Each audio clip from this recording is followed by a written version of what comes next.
Na mais recente edição do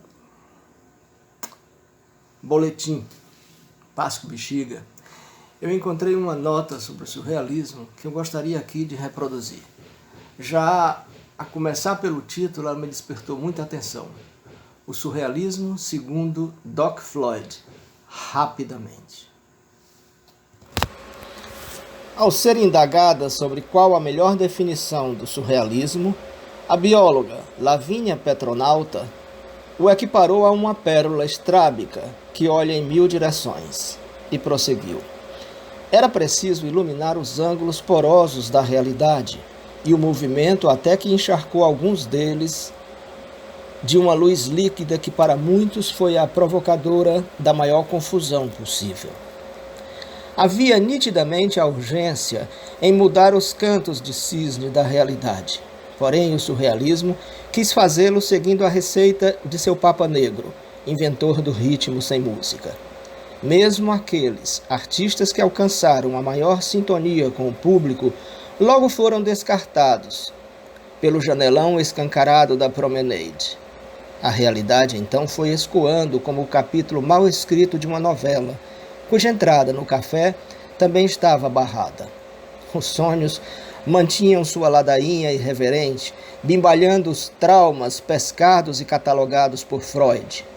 Jung ficou de fora, interditado, e Rabelais foi apagado do panteão, esquecendo-se que, ao lado de Lautréamont, certamente até hoje planariam no céu das referências mais valiosas do movimento. O centro cirúrgico em que se acasalavam guarda-chuvas e máquinas de costura tornou-se oratório de queixas veladas com respeito ao breton que se excedia em lapidar dogmas. Foi então que Aderbal Larousse pôs em discussão o estado de ânimo do qual se derivaria o funcionamento real do pensamento. O verbete foi escrito de modo a causar indigestão à razão, à estética e à moral. Tudo parecia fluir a caminho do mar nesse rio absoluto do surrealismo. Porém, logo nos deparamos com duas incontinências. De um lado, a razão e a moral foram reincorporadas na defesa de uma ideologia marxista e no caudal de preconceitos destilados na cozinha do café onde o grupo se reunia. E de outro, a estética assumiu seu lugar central na expulsão, ou melhor, na explosão de estilos e incorporações de técnicas e demais truques de linguagem. Nada disto, evidentemente, empobreceria o surrealismo, não fosse a cristalização de alguns equívocos que passaram a ter peso de sacramento. Por sorte, muitos, espalhados pelo mundo, entenderam que a melhor chave para a compreensão do surrealismo estava no que o Henrique Molina, poeta argentino, definiu como um humanismo poético. E acertou também Antoni Artaud ao dizer que o surrealismo era, antes de tudo, um estado de ânimo. Muito embora o estado de ânimo de muitos dos integrantes do movimento jamais tenha sido surrealista em essência. Enquanto eu lia, pude perceber os esgares no rosto de Laurentino D'Angelis, dramaturgo cearense que há décadas reside em João Pessoa, onde fundou o Teatro das Catacumbas. Laurentino logo me indagou se esta dura escovada nos pelos do surrealismo não era algo que poderia se estender a outros afluentes do caudaloso rio das vanguardas. E se acaso tudo não poderia ser melhor compreendido se observássemos a destemperança com que passou a transitar entre nós o conceito de mito, a ele incorporando uma representação carnal. É verdade que os verdadeiros mitos são narrativas oriundas da tradição oral que assumiram um espírito com veemência suficiente para atravessar os anos, impondo uma verdade quase de todo inquestionável. Folclores, lendas, cosmogonias, aí estão os mitos essenciais da humanidade. Neste caso, sim, é que poderíamos falar de surrealismo como um dos mitos fundadores da modernidade. E tenho que concordar com Laurentino D'Angelis quando me sugere que eu deveria estabelecer mitos paralelos ao surrealismo e dar-lhes igual escovada. Identificado em geral como nascido a partir de 1924, ano da publicação de seu primeiro manifesto, o surrealismo já estava em gestação desde 1919 e se em algo se confunde com o movimento Dada, isso se dá unicamente pela coincidência de alguns de seus integrantes, a começar pelo próprio Breton. Já a patafísica, que vem de Alfredo Jarry e seu milagre do santo agachado, atravessou a primeira metade do século passado, até que em 1948 é fundado o Colégio de Patafísica. A evocação das soluções imaginárias, portanto, de algum modo permite os teares em que foram criados Dada, surrealismo e pânico. Até mesmo o criacionismo de Vicente Huidobro poderia ao menos esboçar um gesto de gratidão. Jarry dizia se tratar de uma questão de fome. Era sua metáfora cabível para o modo como o homem foi aos poucos se transformando em semideus e depois em mito. Dizia ele que a fome faz soar nos ouvidos vazios, loucos e vazios, seus zumbidos. Anos depois, de atuação do surrealismo e sua defesa do amor, da poesia e da liberdade, Tristan Tzara, um dos criadores do movimento Dada, chegou a indagar em que medida o surrealismo foi capaz de responder à sua tese fundamental, a libertação do homem. Tzara insistia que a cultura, para não ser estacionária ou regressiva, deve ser dirigida para uma finalidade que é a libertação do homem. As evidências históricas foram atropelando esses mitos modernos de tal modo que seus conceitos foram desfigurados ou esquecidos. Dada era mais uma casa de loucos. Surrealismo se tornou a chincalha ou conduta tresloucada. O criacionismo jamais ultrapassou o cercado literário. A patafísica foi acusada de atividades clandestinas intangíveis. Em seu lugar, ocasionalmente nos referimos a seus criadores como os mitos representativos das vanguardas. Tzara, Breton, Jarry, Huidobro. Um verdadeiro absurdo, me interrompeu Laurentino. Interrupção providencial.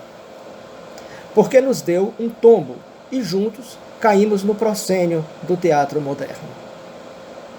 Ali estava a profunda relação, o rio subterrâneo, o tear de vasos comunicantes da essência da modernidade, o teatro. Sendo este compreendido não apenas como o palco e a plateia, mas sim a própria obra. Ionesco defendia que o indivíduo é universal, o grupo não tem mais do que uma certa generalidade limitada. Graças a esta percepção é que podemos refletir sobre os dogmas criados no coração desses mitos modernos.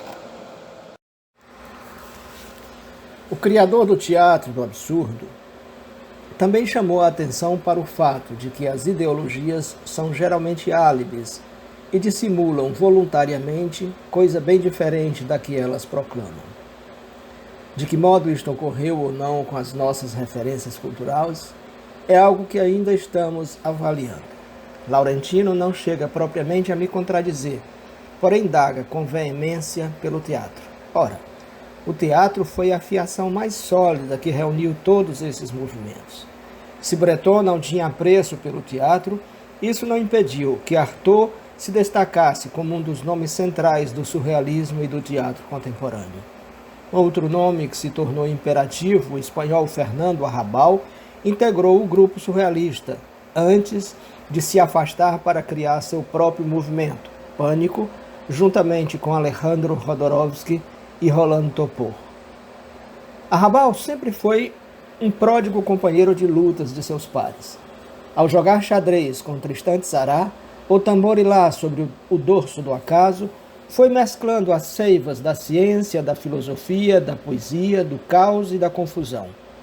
Logo percebeu que o bastão ditatorial de Breton não era lugar para ele e que a criação só se legitimava no interior de uma ruptura, a ausência total do claustro territorial. Laurentino então me indagou sobre as relações de Arrabal com os mitos de ocasião e quais teriam sido as suas influências. Ora, meu caro, Arrabal certamente concordaria com Ionesco quando este nega a existência de influências. Dizia o pastor de rinocerontes: as coisas simplesmente estão lá. Somos vários a reagir de um mesmo modo. Somos, ao mesmo tempo, livres e sujeitos a um determinismo. Laurentino calou-se quando eu lhe disse que mesmo o absurdo preconizado por Ionesco não abria mão de uma lógica. Isto que muitos surrealistas não entenderam e até ajudaram a ampliar a bagunça conceitual. Os sonhos não são uma rejeição da vigília, e sim seu complemento. Há tanto uma lógica nas coisas essenciais, por mais aparentemente embaralhadas, como uma solução para todas as coisas imaginárias. Fernando Arrabal compreendeu isto como poucos. Conversar com ele é algo tão revelador que o próprio Beelzebub tratou de elogiar seu interlocutor em um inesquecível encontro registrado na Agulha Revista de Cultura, quando este lhe indagou sobre o que eventualmente mudaria no movimento Pânico e Arrabal tratou de aclarar. A samaritana pânica disse a Jó, a quem Deus nada deu, nada pode tirar. O diabo não escondeu sua satisfação quando, ao perguntar a Arrabal sobre qual seria seu lema, este lhe respondeu que mudava de lema a cada instante e que naquele momento criava brincando de ser Deus e por vezes o conseguia. E quando Beelzebub recordou as palavras de um jornalista do New York Times que dissera que Arrabal era o único sobrevivente dos 3 avatares da modernidade, surrealismo, patafísica, pânico, o dramaturgo espanhol tratou de ponderar. No grupo surrealista, fiquei apenas 3 anos, com presença diária. Nem mesmo foi um milênio. Boa síntese dos postulados do movimento Pânico encontramos em um ensaio de Luiz Fernando Quartas, ao dizer que os 3 escudeiros do Deus Pan amavam o ambíguo, o inusitado, uma certa ingenuidade entre o perverso e o cândido, como se não houvesse travessura mórbida, nem armadilhas de ocultação. Eram abertos, austeros, não manejavam um discurso encapsulado entre seus atos. Dirigiam-se a eles breves e cruelmente, diretos e mordazes. Tal atrevimento era um indisfarçável convite a afinidades de todas as partes por onde passavam. Devo confessar que a simpatia do diabo se reproduziu também em mim, desde meu primeiro encontro com Arrabal. O gesto pleno com que recebe a todos quantos queiram dele se aproximar. Logo no início de nosso diálogo, ele me disse, e o reproduzo sem o menor prurido: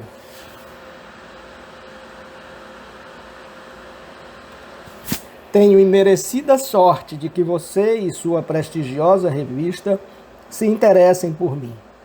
Como tive a sorte de ter tratado os seres singulares da minha época.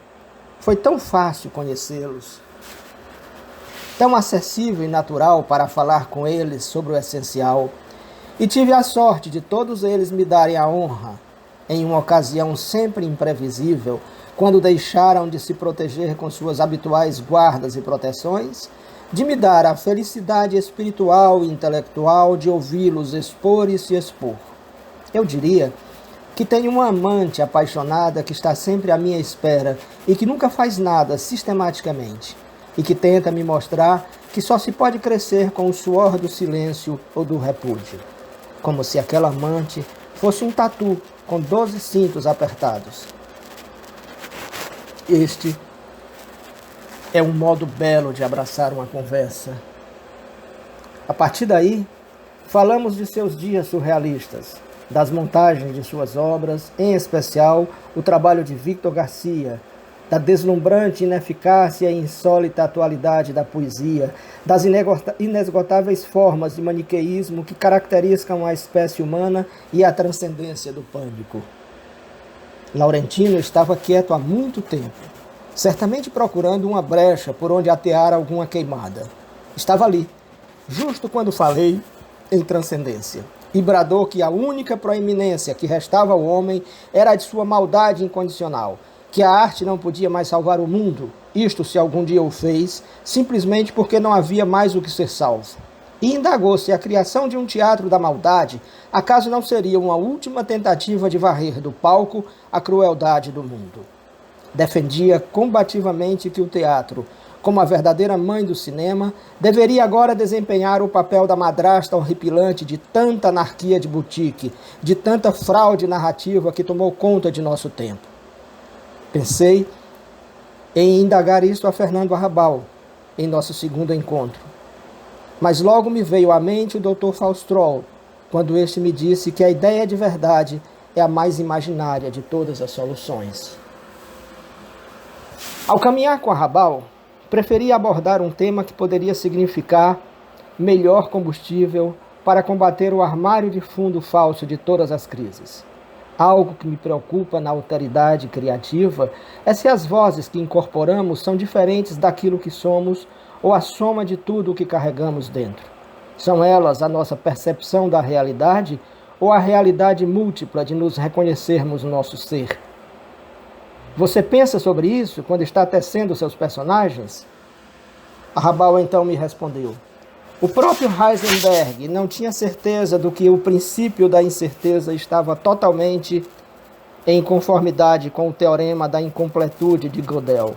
Beckett e eu ficamos surpresos com a chegada de Susana com o livro de Martin Esslin, que ela pegara nos Correios e em que ele e eu, entre outros, estávamos na capa. Teatro do absurdo. Samuel Beckett diz distraidamente enquanto pensava em sua jogada de xadrez. Teatro do absurdo. Que absurdo! É engraçado que meu matemático favorito, Kurt Gödel, se chamasse ninguém menos que Gad El, e que ele não acreditasse totalmente nem na existência de Deus, nem da de Pan, e ainda assim acreditava de joelhos em anjos, fantasmas e o diabo. Como eu te entendo.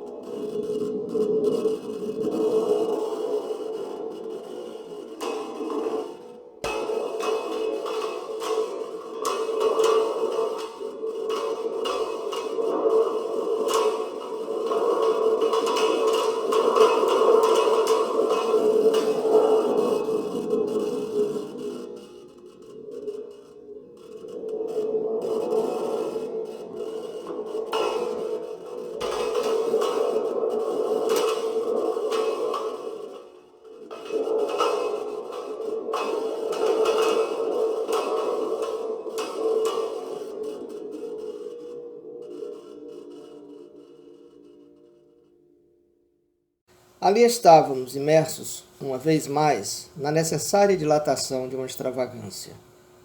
Não havia outro modo de seguir vivendo, senão a todo instante trazendo a morte para o centro do palco. O único mito revivivo, a morte lendária e a morte real, no mesmo espetáculo em que o sonho não se separa da vigília ou o bem do mal. Havíamos esquecido o dobro, que em um poema nos disse que os 4 pontos cardeais são 3, norte e sul. O criador do criacionismo, que tanta ênfase pôs no lema de que a primeira condição do poeta é criar, a segunda criar e a terceira criar. Esse estado latente que expressa a iluminação do mundo, certamente teria sentado a divertir-se em uma mesa com Fernando Arrabal, no que pese a imprevisibilidade do ego do chileno. De qualquer modo, reproduzo aqui algo que escrevi em um ensaio sobre Vicente Huidobro. O século XX foi pródigo em estabelecer uma voragem suicida entre tradição e vanguarda. Perdeu sentido a ideia renascentista da soma e ganhou recurso extra à fantasia da exclusão. Com isto, a fertilidade das vanguardas acabou se resumindo a uma fatalidade excludente. Gostaria de ler aqui um texto de Fernando Arrabal, imensamente possuído pela clareza magnética e ao mesmo tempo enigmática que marca sua vida. Fernando consulta a eternidade e tenta lhe dizer que o mais importante, e aqui entro com esta ideia brilhante de Milan Kundera, de quem ele sempre se lembra, é manter a consciência da continuidade acesa. Isso mesmo, o diálogo perene com a determinação de uma permanente viagem. A jornada sem fim de Fernando Arrabal é uma revolução permanente, o desenvolvimento contínuo de uma visão de mundo que ele destinou para a perpetuidade da criação. Ele é um homem que cria constantemente. Este é um estado natural de sua pessoa, como se fosse seu próprio alento. Na verdade, o pulmão é o magnífico ninho da criação, a magia da matemática de funcionamento desse órgão e sua permanência vital na existência humana. É por isso que este imenso poeta disse, com incansável convicção, que o universo nada mais é do que um confuso florilégio de partículas elementares. Com a força de uma piada, toda a realidade se desfaz, como uma pedra sangrando ou talvez como os metais secretos de uma nuvem. A realidade, alcançada por Fernando Arrabal, o felicita por ter percebido que ela é feita de descobertas, que não cessa, que é a mesma deusa maia que fertilizou a espiritualidade das dúvidas nos homens.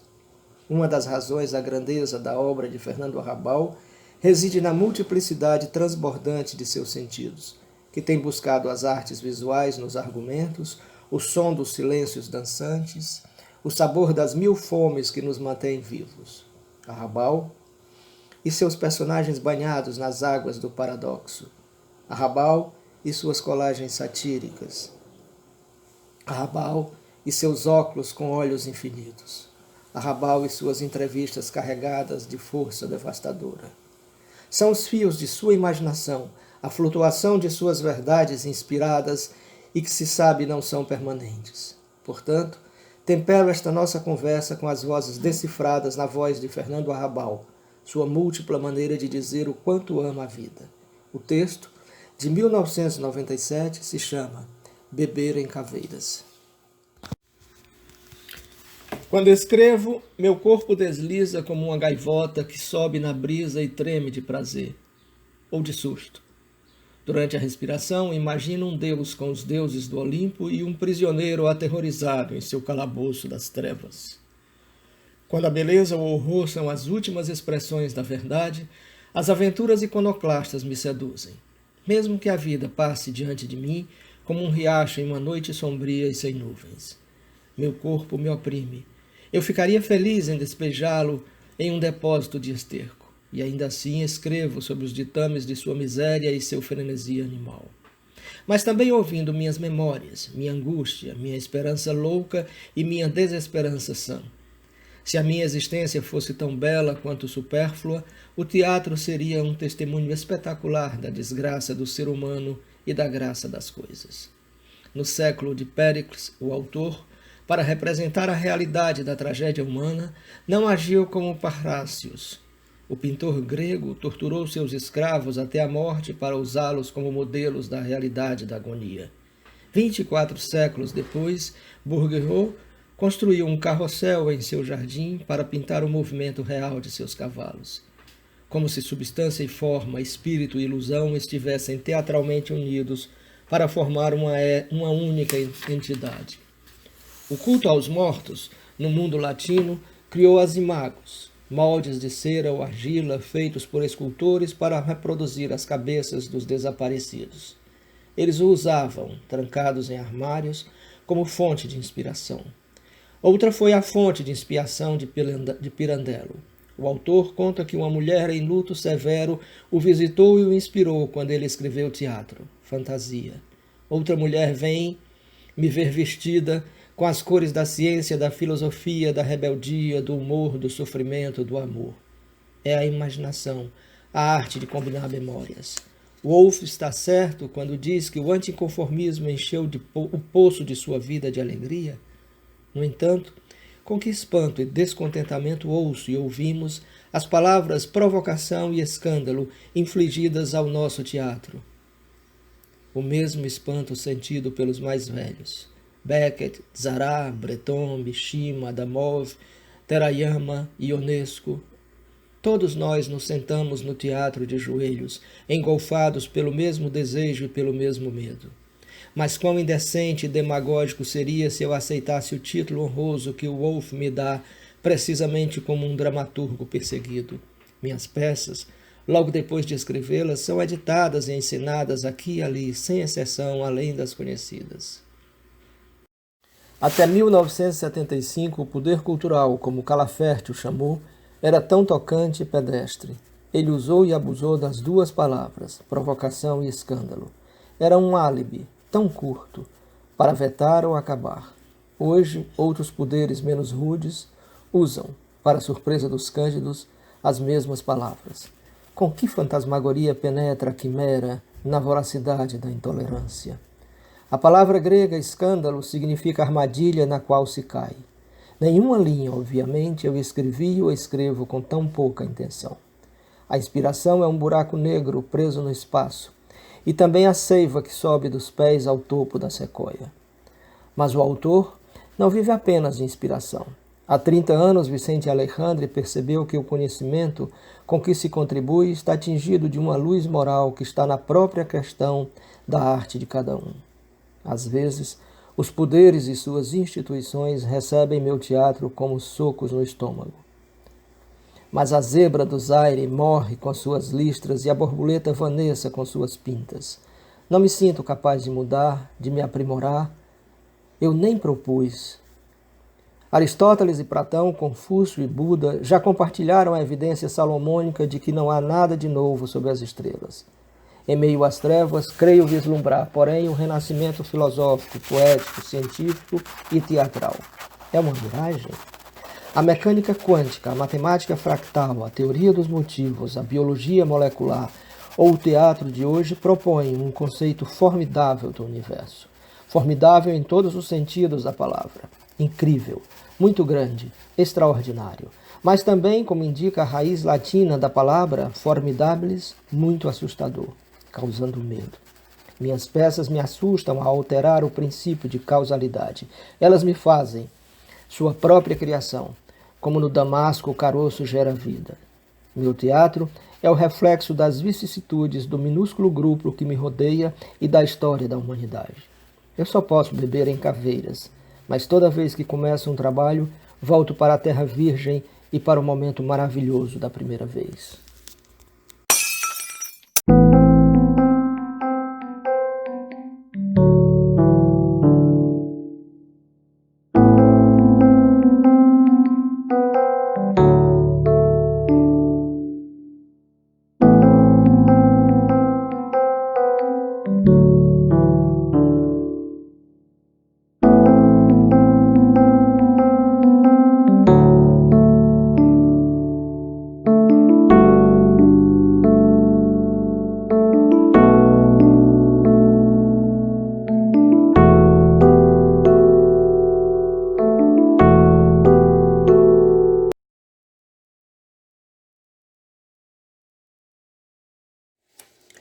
Diante deste texto de Fernando Arrabal, Laurentino d'Angles ficou completamente sem palavras. Arrabal reafirmava o que Ionesco já havia deixado claro e que todo grande criador o atesta sem pestanejar, que a criação é a expressão de uma época na exata proporção em que também expressa a universalidade.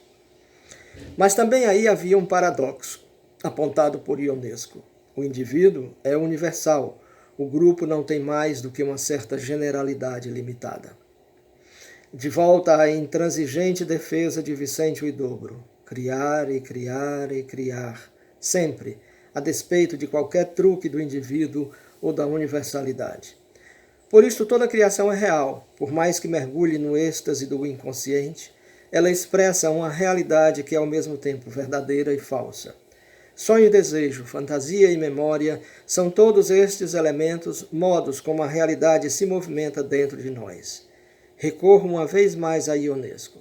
Se o teatro ou outro sistema de expressão nos ajuda a tomar consciência da realidade, é porque a realidade do imaginário é mais válida, mais viva do que a realidade cotidiana. Laurentino teria agora que aceitar que não é a verdade que torna miserável o nosso sentido de racionalidade, e sim o desprezo que somos levados a sentir pelo irracional. A arte só existe na condição de ser uma extravagância, o que possui uma espessura imaginária muito além do roteiro utilitário de objetivo e subjetivo. Se o teatro de Fernando Arrabal expressa uma inesgotável oposição, esta não pode ser limitada a um ambiente político e social. Mesmo que trate com as linhas de grupos e estratificações como símbolos do oprimido e da opressão, seus personagens constantemente flertam com os riscos da imprecisão, em grande parte pelo modo como humor e ironia injetam em cada argumento sua dose subliminar de incongruência.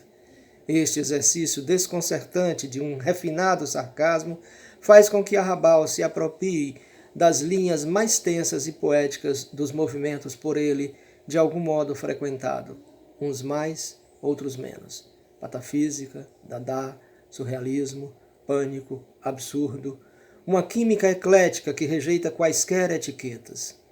A realidade condicional se enrubesce diante de seu saudável inconformismo. Cobra a importância compreender que não há devaneio ou falta de lógica na obra de Arrabal, mas sim a construção de uma lógica singular. Como bem salienta Francisco Torres Monreal, no estudo introdutório a seu teatro completo, em Arrabal, o mundo exterior não entra em cena para convencer racionalmente os personagens. Sua missão, inclusive desde a ausência, é pura e simplesmente a de destruí-los com a morte, a de negar-lhes todo esforço de sobrevivência. Com isto, cabe reprisar a ausência total de influências na obra de Fernando Arrabal. Os seus personagens vão se fazendo e fortalecendo na medida em que se escutam entre si e esboçam uma nova perspectiva da realidade, melhor dizendo, perspectiva de sua realidade própria.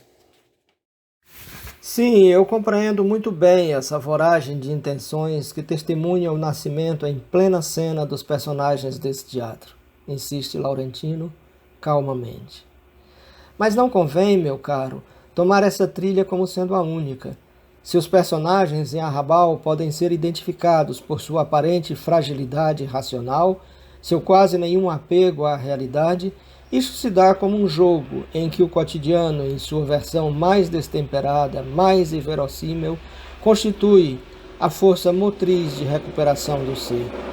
Da simbologia do ciúme ao humor ilógico de certas premissas ideológicas, do risco na excessiva nudez do palco ao plano tragicômico evocado pela força dos argumentos. Arrabal desenha um roteiro infinito de contrapontos encarnados nos reclames mais vulgares da aventura humana. Sua verdade, até onde o conceito pode permitir uma aproximação de sua poética, se encontra nas frestas de uma dissimulação permanente. O eu não sabe o que é o outro até que esbarre em sua sombra. Daí que seus pontos, argumentos, personagens, mais se assemelhem com réplicas de uma realidade que ainda não compreendemos de todo. Enfim, como ele próprio costuma dizer, nada seria certo se não fosse confuso.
Se é verdade que sua obra é fruto de uma alquimia perfeita entre biografia e filosofia, não à toa sua autobiografia por vezes nos parece uma novela fantástica, porque assim o tem sido em igualdade de força sua vida e seu pensamento, é também verdade que tem pago um preço altíssimo pela intensidade dessa vertente alquímica. Mesmo assim, a despeito da cegueira da Academia Sueca em relação à sua obra, Fernando Arrabal tem imensa aclamação popular e suas peças continuam sendo montadas em vários países. O que dizer deste mal-parido século XXI? Vivemos em um mundo repleto de lacunas e, de certa forma, orgulhoso delas. De que outro modo entender que até o momento o último sobrevivente das vanguardas não tenha recebido o Nobel de Literatura.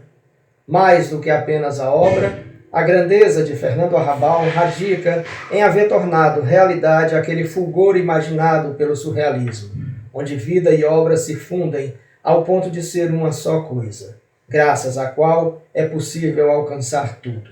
Chegamos assim até este ponto final, onde ainda é possível, acima de todos os mitos impossíveis da modernidade, evocar aquele humanismo poético defendido pelo poeta argentino Henrique Molina e fazê-lo de mãos dadas com a genialidade e o altruísmo de Fernando Arrabal.